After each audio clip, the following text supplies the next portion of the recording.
Ito ang aking pangako, pag-ibig na di maglalaho. To be patient, to be kind and to be true, to love and to be loved by you. Yura, Donnie, kinabaliwan, pataples niya. Nako, mukhang maraming fan ang kinilig at napalaway dahil kay Donnie Pangilinan.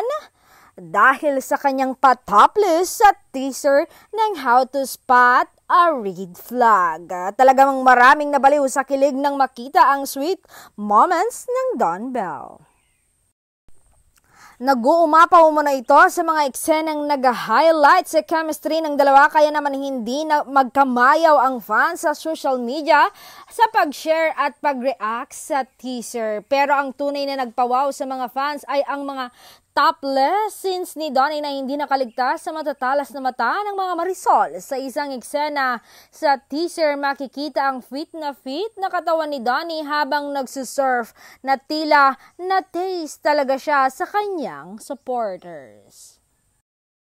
Hindi naman may tatanggi na may laban talaga si Donnie pagdating sa pasiksehan. Kahit may wholesome image siya, marami ang naniniwala na may potential din siya sa mga mas daring roles. Mukhang kaya niya rin makipagsabayan sa pasiklaban ng katawan kung gugustuhin at natural ang confidence niya. Tulad ng pagrampa niya kamakailan para sa designer na si Rajo Laurel. At maaalalang nagtungo pa sina Donnie at Belle sa La Union kamakailan para sa taping ng nasabing serye. Na talaga namang sinubaybayan rin ng mga utaw at diehard fans. Halos naging mini event ang kanilang pagdating at maraming fans ang nag-aabang para lang masilayan ang sikat na Don Bell Love Team.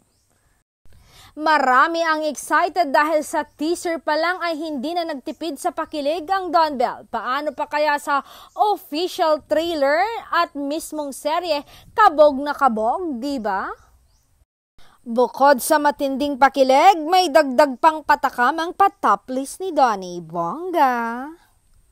At mapapanood na nga ang How to Spot a Red Flag sa November 25 sa View.